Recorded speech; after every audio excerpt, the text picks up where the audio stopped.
राजस्थान। भारत माता की, भारत माता की। Bharatiya Janata party, Bharatiya Janata party.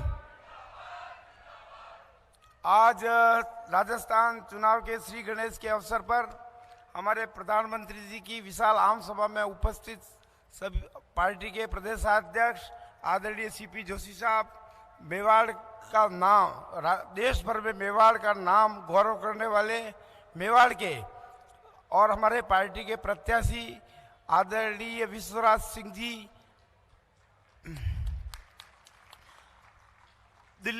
गुजरात प्रदेश के पूर्व उप मुख्यमंत्री आदरणीय नितिन जी पटेल साहब, पार्टी के प्रदेश उपाध्यक्ष दामोदर अग्रवाल साहब और पार्टी के दोनों ही जिले के शहर और ग्रामीण जिले के जिलाध्यक्ष जी और 8 ही विधानसभा के पार्टी के प्रत्याशी गण।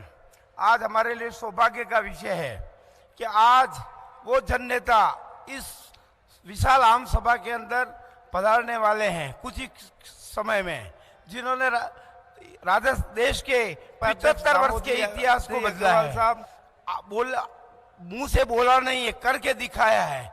आज गरीबी हटाओ का नारा देने वाले गरीबी हटा नहीं पाए, लेकिन उन्होंने अपने इस पिछले 9-9.5 वर्ष के कालखंड के अंदर जन धन योजना लागू करके और भ्रष्टाचार पे लगाई, घर घर शौचालय बनाकर नारी का सम्मान बनाया, इसी तरह से घर घर चूल्हा और गैस देकर धुएं से मुक्ति दिलाई।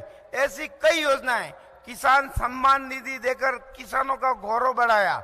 इसी तरह से हम देख रहे हैं ऐसी कई योजनाएं आज देश भर में लागू करके और देश को विश्व के मानचित्र पर जो 10वीं अर्थव्यवस्था होती थी वो आज 5वीं अर्थव्यवस्था में 5वीं अर्थव्यवस्था पर लाकर खड़ा कर दिया है। उन्होंने, मुझे विश्वास है कि आगामी 2-4 वर्षों के अंदर, 3 वर्षों के अंदर ब्रिटेन को, जिन्होंने 200 साल तक इस देश पे राज किया, उसको पछाड़कर देश आगे बढ़ रहा है और तीसरी अर्थव्यवस्था की ओर बढ़ रहा है। आज पहले एक समय था कि G20 के माध्यम से सारा विश्व इस ओर देख रहा है कि विश्व के अंदर सारे विश्व राष्ट्राध्यक्षों की निगाह के अंदर कि प्रधानमंत्री नरेंद्र मोदी इस विश्व के अंदर जो कहेंगे उस और विश्व बढ़ेगा। उन्होंने, हम जब 1993 के अंदर 92 के अंदर जब देश के अंदर राम जन्मभूमि का आंदोलन खड़ा हुआ था तो उस समय हमारे कांग्रेस के भाई कहते थे कि मंदिर हम वहीं बनाएंगे, तारीख नहीं बताएंगे।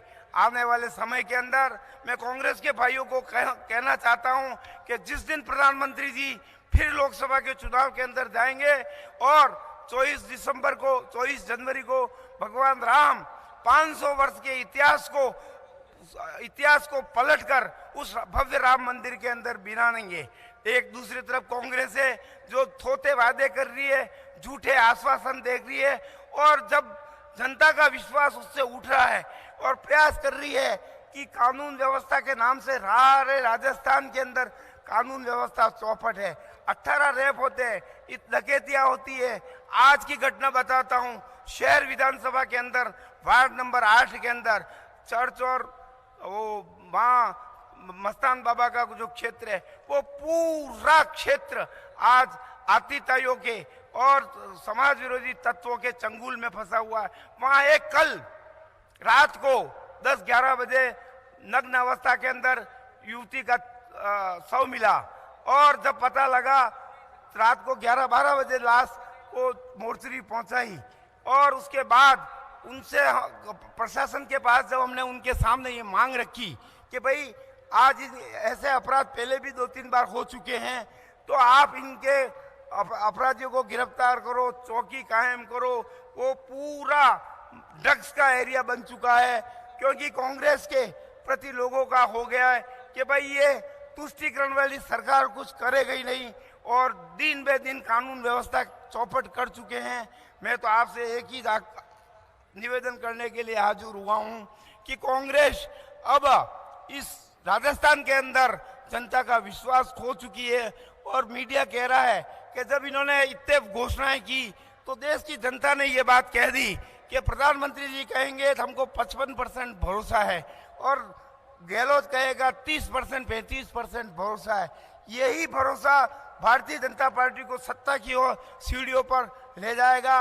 और आप सभी से यही निवेदन करूंगा कि ये जयपुर तो विश्राम है, लक्ष्य दिल्ली है। जब तक दिल्ली पर भारतीय जनता पार्टी राजस्थान के अंदर सरकार बनाकर आप और हम सभी लोग, प्रधानमंत्री ने जैसा कहा था कि मैं अगला 15 अगस्त के दिन दिल्ली के लाल किले पर तिरंगा फिर लहराऊंगा, तो उस लक्ष्य को जब तक देश की जनता पूरी नहीं करे, हम सब लोग पूरी नहीं करें, तब तक हमको चैन से बैठना नहीं है।